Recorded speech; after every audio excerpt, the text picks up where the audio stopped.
sorry I'm late. I had to stop by the Wax Museum again and give the finger to FDR.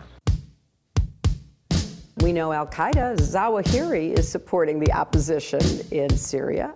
Are we supporting Al-Qaeda in Syria? Well, it's a proud day for America. And by God, we've kicked Vietnam syndrome once and for all. Thank you very, very much. I say it again, you've been had. You've been took. You've been hoodwinked. These witnesses are trying to simply deny things that just about everybody else accepts as fact.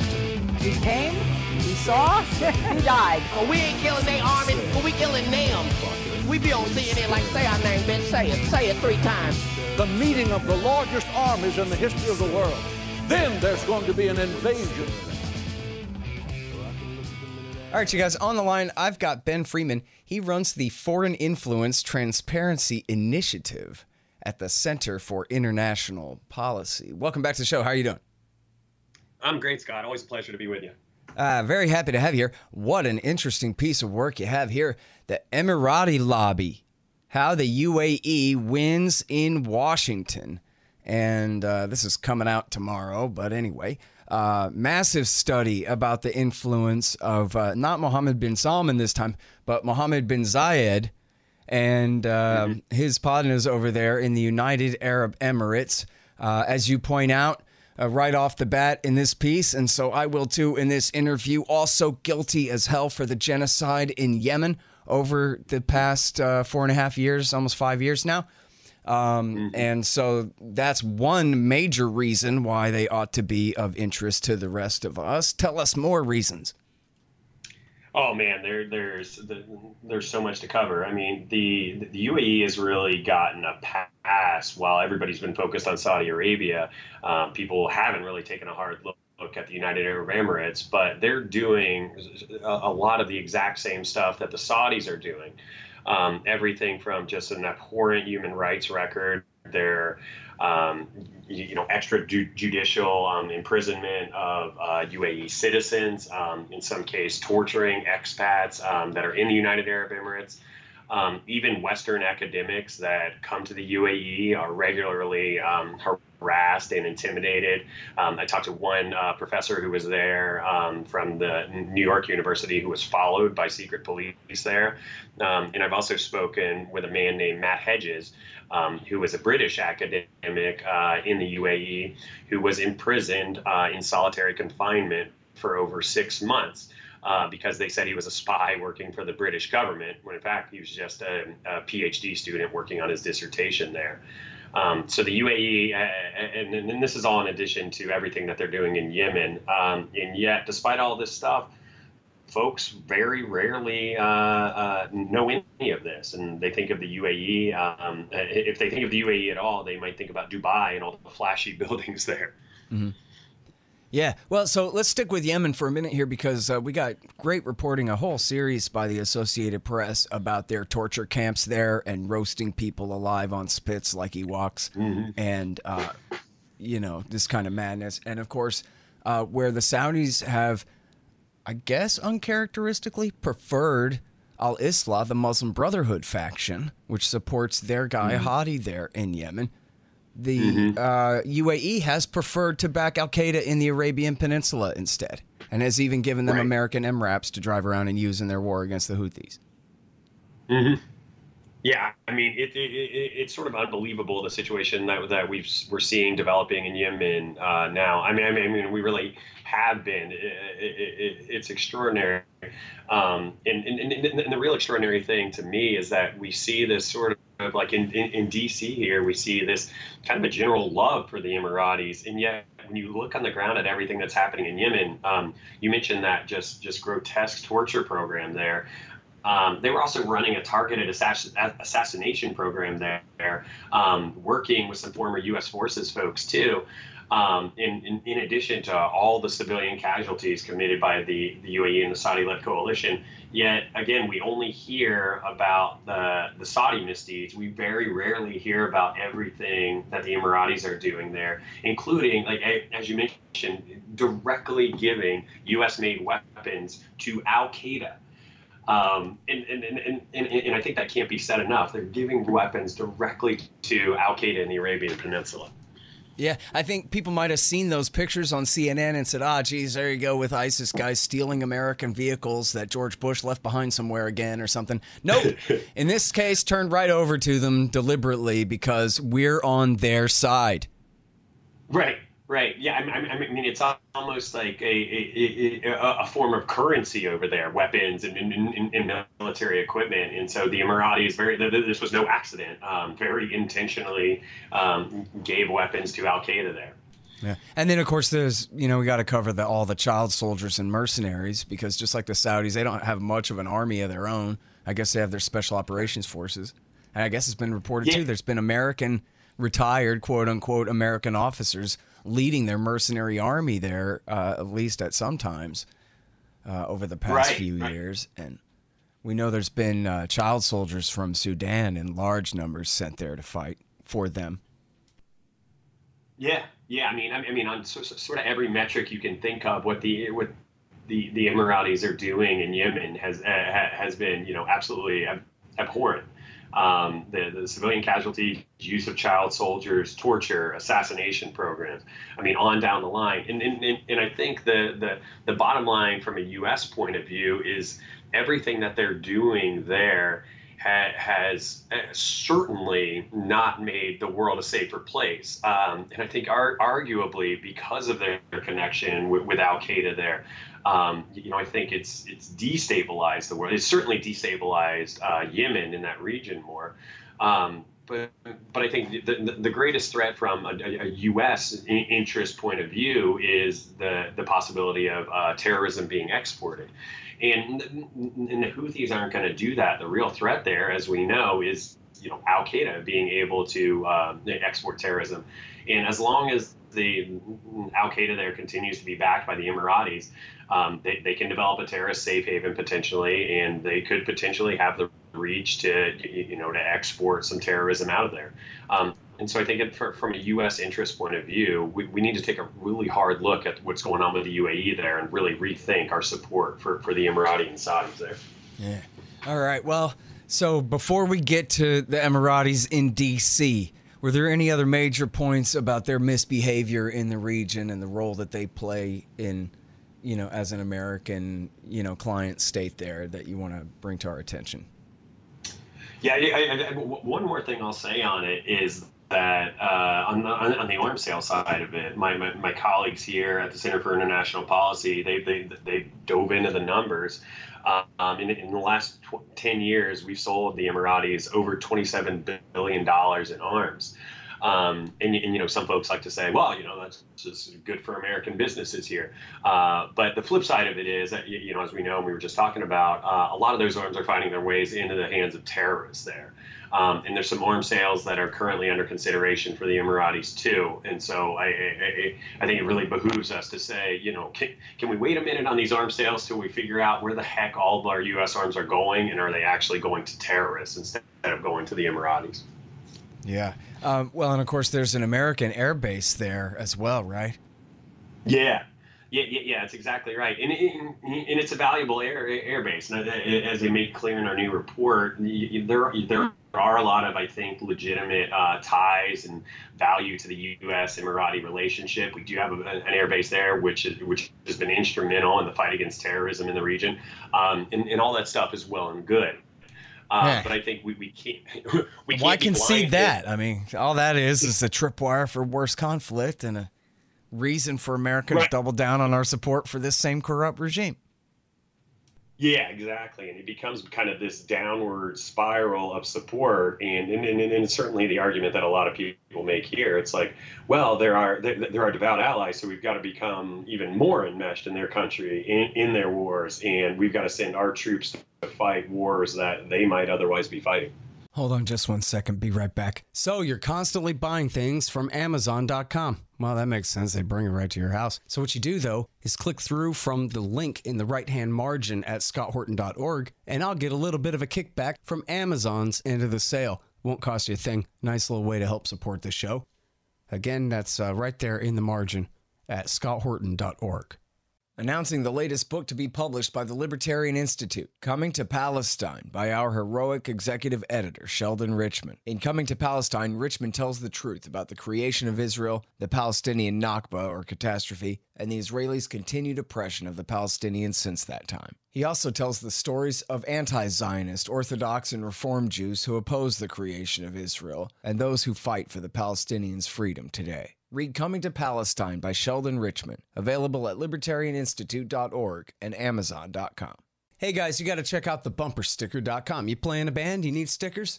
You go to thebumpersticker.com. Maybe you have a business and you need stickers. You go to thebumpersticker.com. They'll take care of all this stuff. I created the company back, I don't know, a generation ago. I sold it to Rick McGinnis, and he's done a great job with the company ever since. They got what you need over there at thebumpersticker.com. All right, so tell us all about the lobby in D.C. Oh, yeah.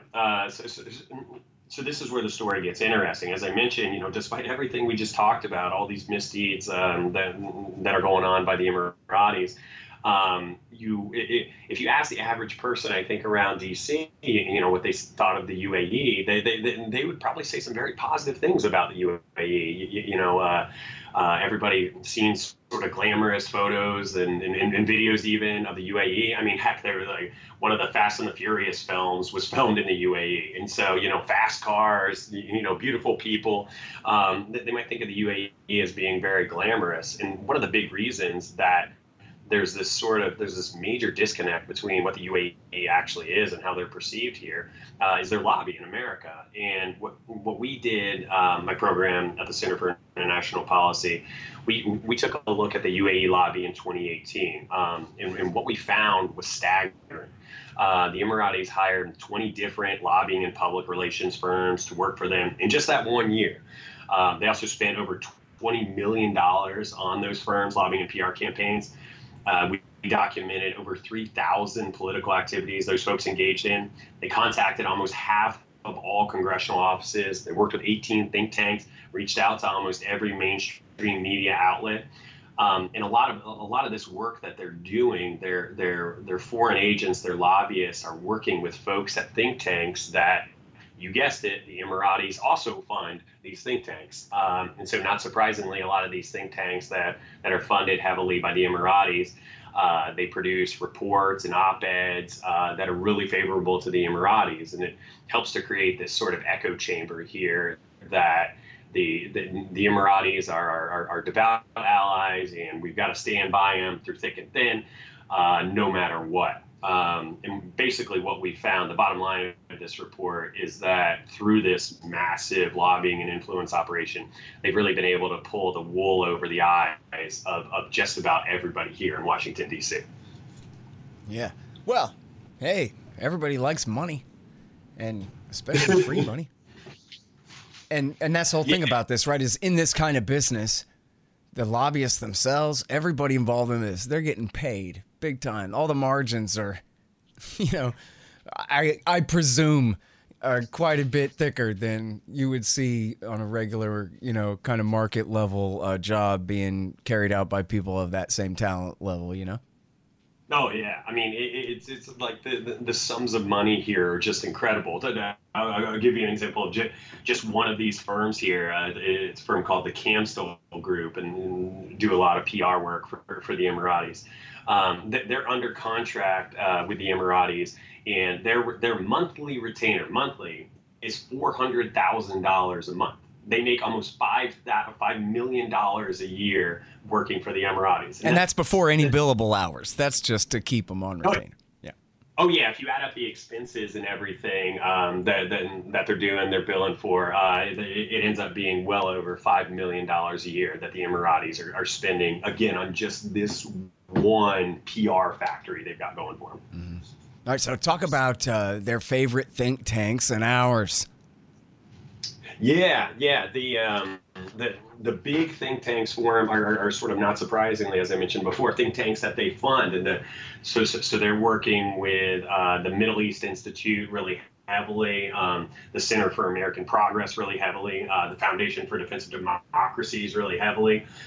In all these cases, we were able to document in our report. I should mention that your listeners can find the report on our website, internationalpolicy.org. In all the cases, don't forget to mention AEI, the American Enterprise Institute. That's a really important one, too. Yeah, AEI as well, the Center for Strategic and International Studies. So it's kind of the who's who of big think tanks around town. Their agents, these lobbyists and these PR folks are working directly with think tank experts there. And those think tank experts, in many cases, they're producing stuff that's extremely favorable to the UAE. And we documented, many cases where this was happening. The Center for American Progress, for example, shortly after the Khashoggi murder, it was a bunch of leaked emails came out, and they revealed that a CAP staffer had chosen to water down their response to the Khashoggi murder and really make it down to kind of a nothing burger response. And coincidentally, or perhaps not, that CAP staffer, he helps to organize every year trips by think tank folks to Saudi Arabia and the UAE. And he works directly with a UAE lobbyist, a guy named Richard Mintz at the Harbor Group, to coordinate those trips and to make sure those trips happen. He also works with folks at the Middle East Institute, too, which a lot of folks didn't know, that the Middle East Institute got a $20 million contribution from the United Arab Emirates just 2 years ago. And the reason folks might not have known that is because the Middle East Institute didn't initially disclose it. It came out again when some emails were leaked from the UAE ambassador. This gigantic contribution came out in those emails, and otherwise, if not for those leaked emails, we wouldn't have known anything about this. And yet, the Middle East Institute likes to say that none of this money affects any of its decisions or any of that stuff. But if you look at a lot of the reports coming out from it, I think the bias towards the UAE is very clear to any objective observer. Hey, weird. Surprised as anyone to find out how much the UAE agreed with our point of view, and so yeah. No, so this is interesting. Well, and you have a whole section here about they're not alone either, right? This is kind of a constant thing where these FARA filings fall quite a bit short of what they should detail here. Oh man, it's really humbling too, and like I like to say in the report that we identify so much here. We follow so much of the money. There's so much going on here, but I tell you, Scott, we've only got the tip of the iceberg, because even these firms that we're looking at, so many of them, they just flat out don't report what they're doing on behalf of the UAE. And the interesting thing is, the FARA statute, the Foreign Agents Registration Act, it's pretty clear about what you have to report and what should be in these filings. In a lot of these firms that are working for the UAE, it really looks like they're not meeting that threshold. And so, for example, some of these firms, one of the firms I mentioned, the Camstol Group, which I said before, they're getting paid around $5 million a year by the UAE. When they have to report their political activities, all they say is, well, we're meeting with some think tank folks, met with some folks from the media, some folks on the Hill too, and they're basically like, that's all we're doing. Okay, case closed there. And they don't report any of the people who they're meeting with, anybody, which of their lobbyists are doing it, what they're talking about, all these different things that are supposed to be in FARA filings. Simply, they're just not listing them. And despite of what everybody's saying right now about there being this, FARA frenzy, FARA enforcement is way up, none of these firms are being punished for any of this. It's basically the seeming rule is now is as long as you're registered under FARA, you're good, even if what you report in your registrations is basically nothing. So really, my big complaint here is there's very, very little transparency about what the UAE is actually doing in this town. We've just hit the tip of the iceberg, and I think if you get really below the sea on this, you're going to find some even more shady stuff. Yeah.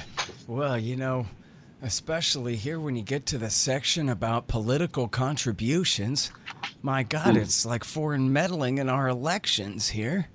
And, you know, I think the first time we spoke, it was a piece that you'd done for Tom Dispatch where you talked about how, I think in that case it was the Saudis, had just very plainly in the light of day laundered a couple of $1,000s through an American lobbyist to pay off a senator to change his vote so that he would no longer oppose the genocide in Yemen.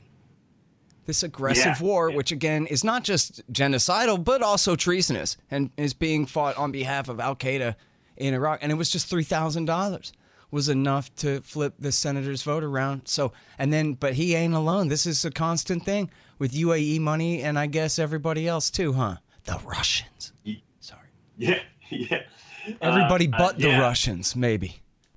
I mean, yeah, it's phenomenal, and so that's why you know whenever folks are talking about the influence of Russia, I always have to remind people Russia's just one country. A majority of the countries in the world right now, and I mean that very literally, a majority of countries in the world have paid lobbyists working for them in D.C. right now.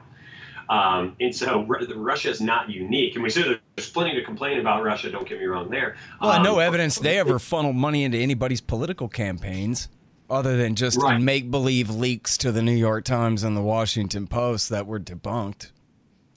Sure. The point I want to make here is that for folks, it's like it goes well beyond Russia. And you look at like what we have in the report here on the money coming from the UAE.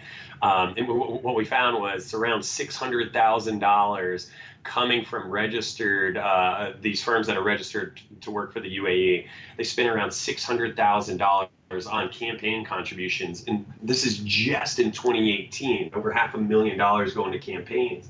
And the interesting thing in this case, what we found when we've looked at other countries like Saudi Arabia, is the money kind of goes pretty evenly to Republican and Democratic candidates here. But what we found is very different for the UAE. Most of this money, in fact, our report has the top 10 list of recipients of contributions from these UAE foreign agents. 9 out of the top 10 folks are Democrats in this case. The only Republican in that top 10 was Paul Ryan, former Congressman Paul Ryan. So there's there's definitely a partisan angle to what the UAE appears to be doing in D.C. Yeah, I wonder why. I mean, the smart bet is to pay everybody off, right? It's not they don't have the money. They got plenty of money. I mean, in sort of the rule with all this, and I often joke that everybody's on the take. It's not it's not a partisan issue. Yeah. So it was sort of surprising to see that this mostly going to Democrats, at least on the top end. Yeah. And it's always interesting to me sometimes how low the number totals can be that still represent such a great amount of influence for these political campaigns. It's the same thing here where you say tens of millions of dollars going around per year. And it's like, I don't know, in the scheme of things. But in reality, that'll buy you a bunch of congressmen, right? I remember the headline about Lockheed spending $14 million on lobbying and how that was shocking that they would spend that much. And yet, that's chump change to them considering the checks they're cashing from the U.S. Treasury that they get in return for the steak dinners they're buying for pennies, really. Yeah. I mean, when you think about it, Lockheed's getting over $40 billion a year. That's billion with a B in U.S. government contracts. And so for Lockheed to spend $14 million on lobbying, that's a rounding error for Lockheed Martin in a given year. So and when you think of it from a return on investment for them, if that $14 million can help to get them, even one more billion-dollar contract that U.S. taxpayers are on the hook for, they're going to do it every year. And we see it year in and year out from Lockheed Martin. Yeah. And then this is just the same way, too, where, hey, if $14 million can buy a Lockheed that much influence, then how much is $20 or $30 million a year from UAE buy? Yeah, exactly. And we talk about, I talk about it in the report, too, all the arms sales. We've documented over $27 billion in arms sales going to UAE. Yeah, speaking of Lockheed, right? Yeah, exactly. And Lockheed's one of those big suppliers of that equipment, and so you get this kind of nexus a lot of times between defense contractors and the foreign governments that they're selling those weapons to. So it's almost like it's a multiplier effect. You take Lockheed's lobbying, you add the UAE lobbying into it too, and you get this kind of this sort of pro-war, pro-militarization, like super lobby that's really just pushing to keep the U.S. involved in all these overseas conflicts and keeping us selling arms to a lot of countries that we probably shouldn't be selling arms to. Yeah. All right, now, so when you talk about in the study here about the UAE's foreign agents contacting this many congressional offices, 200, that's a lot, 18 think tanks, and most mainstream media outlets, those are very interesting numbers, but contacted seems really broad too. Do you have some kind of consequence coming from any of those contacts, or all of them, or a different number for the ones that seem to actually make a difference that you could trace an article that got pulled or promoted or whatever? Oh, yeah. We found particularly with the media engagements, we found a lot of examples where their lobbyists, would meet somebody at a media outlet. And we have a few of these examples in the report, where their lobbyists will meet with a reporter, and then a couple days later, this kind of fluff piece about the UAE will be published by that exact same reporter or that same outlet. Can you give us some examples? I don't know if you got to name all the reporters by name, unless you want to, but at least their outlets. Yeah, I'm happy to. And one that maybe your readers have heard of, but I hadn't, was this outlet called OZY, O-Z-Y. And I'll be honest, I'd never heard of them before, but they're sort of a new up-and-coming digital media outlet. And behind the Washington Post, that they were the most contacted by the UAE's lobbyists. And so we dove into it a little more, and we said, well, what's OZY putting out about the UAE? And so these journalists at OZY met with these UAE lobbyists, and then a couple days later, the UAE puts out these real puff pieces on the UAE becoming the next fashion capital of the world, and had some very, very flowery rhetoric about how it was Abu Dhabi was rivaling Paris as the next fashion capital of the world. And nowhere in the article did they mention that the UAE has an incredibly strict dress code, in that if you violate, if a foreigner even, if you and I are visiting the UAE on vacation, and our significant other or us violate the UAE's dress code, we can actually go to jail for up to 3 years for violating the UAE's dress code. But you never see that from this article. It just talks about basically how they're rivaling Paris. And we saw the same thing, too, with we documented instances where UAE foreign agents met with think tank experts. And then within days of that, those think tank experts are writing these op-eds that are very favorable to the UAE. And in at least one instance, we document that they met with them. The think tank expert wrote an op-ed, and then another PR firm that was working for the Emiratis then sent that same op-ed to all these, to over 200 congressional offices. And so it's something that we're affectionately calling around here talking point laundering. In that the talking points start with a lobbyist. They go to a think tank expert, and then they're distributed on the Hill as if they're just the objective opinion of somebody at a think tank. Yeah. Hey, these people are real experts. Otherwise, they wouldn't be getting paid so well, probably, right? Yeah, that's exactly right. Yeah. Well, and you know what? Just like with so many things, one of the big stories, sort of the lead is buried, that none of this is really criminal, that this is actually how business is done. That's all. Oh, yeah, that's exactly it. As we always have to put all these caveats in our reports, is that this might be corruption, but this is perfectly legal corruption in the U.S. Well, now wait a minute. Is that including the campaign contributions too, funneling through these lobbyists that way in such a transparent way too? Yeah. Absolutely, Scott. The campaign contributions are also perfectly legal because the campaign contributions that are reported here, in the FARA filings, it says very clearly that these contributions are made on these foreign agents, made on their own behalf, on with their own money, and that the money is not coming from these foreign governments. Never mind that in most of these cases that a lot of these folks' salaries are completely derived from the work that they're doing on behalf of these foreign governments. That doesn't matter, but because they say that this is they're making these contributions from their own money and for their own reasons, it's perfectly legal. Mm-hmm. Yeah, especially when I like that where it's not even really, smoke and mirrors. It's just hot air. It's just nothing to really stand in the way of the correct interpretation. It's just right. It's just a shrug and a fudge. That like, oh yeah, no. See, what happened was this lobbyist was really worried that the Senate was going to stop the genocide in Yemen, and he thought he really needed to make a call to the senator and tell him, here, I'll give you $3,000 if you'll vote for the genocide. And then, but that has nothing to do with his day job representing the people who are committing that genocide. Don't be silly. That's and right. By the way, what was the name of that senator again? From your story, it was a year ago, right? Last October or so?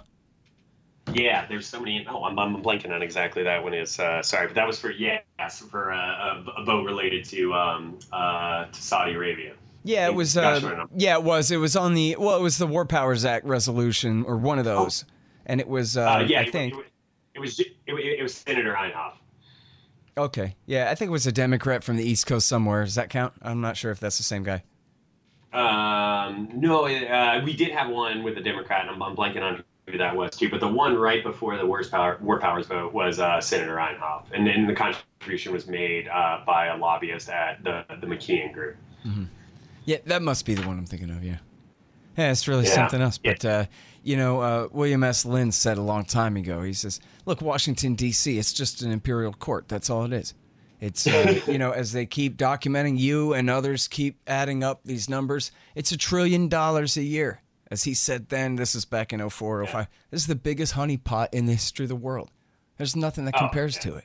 And so get in on it, while you can. So that's it. So whether it's the Israelis or the UAE or the Saudis or the arms dealers or, for that matter, all the different interest groups in America, the big agriculture firms and the pharmaceutical companies and the insurance companies and the bankers and everybody else, the arms industries on both sides of that, boy, it's just a runaway freight train, this thing. And so the UAE, they'd be crazy, wouldn't they, to not do everything they can to try to bribe and influence the U.S. government to do things their way instead of, hey, God forbid, tilting away from them and towards someone else over there? Yeah. No, exactly. I mean, when the game in D.C. right now, it's a town on the take right now. And so the incentive for all these foreign governments and all the interest groups, lobbying groups that you mentioned, the incentive for all of them is to just get in on it. For somebody like me who, works to expose that, I guess on one hand, it's job security. On the other hand, it's just pretty darn frustrating, Scott.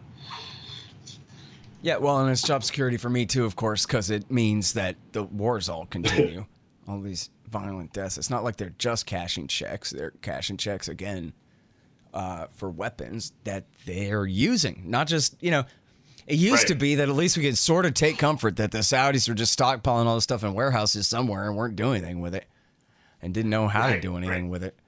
It's just a form of recycling American petrodollars and this kind of deal. But now look at them starving babies to death quite deliberately, targeting their irrigation systems and their electricity and waterworks. And now a lot of those weapons are, pointing directly at Iran. And I think, I feel like every day there's a danger that we're going to get sucked into another war in the Middle East. Yeah. Well, and I think the only good news there is that would be so catastrophic that even the Army and Marine Corps have figured that out already and don't want that to happen. But you know what? I mean, cross your fingers. If that's the best you've got, is guys who love to fight are the only ones really holding back all of the civilians who would like to start the conflict, Yeah. Think of that, the standing army restraining the civilians. That's the irony of this whole era. I mean, don't get me wrong. They carry out a whole lot of what they're ordered to, but they've been the brakes on our civilian government quite a few times over the past 20 years as well, Yeah, that's right. Anyway, what a disaster either way. All the ways. But listen, so thanks so much for this. Now, I got the PDF because you're really nice and emailed it to me. But tell everybody where they can find this great new report about the influence of the United Arab Emirates. It's called The Emirati Lobby, How the UAE Wins in Washington. Yeah, all of you listeners can find it on our website, the Center for International Policy's website, and that's at www.internationalpolicy.org. That's internationalpolicy.org. Okay, great. And I'll make sure to get that blogged over at antiwar.com as well there, Ben. That's great, Scott. As always, thank you. Hey, thanks a lot for coming on the show. I really appreciate it. You bet. Have a good day, buddy. All right, you guys. That is Ben Freeman. Again, the Emirati Lobby. And that is the Foreign Influence Transparency Initiative at the Center for International Policy, internationalpolicy.org. All right, y'all. Thanks. Find me at libertarianinstitute.org, at scotthorton.org, antiwar.com, and reddit.com/Scott Horton Show. Oh, yeah, and read my book, Fool's Errand, Time to End the War in Afghanistan, at foolserrand.us.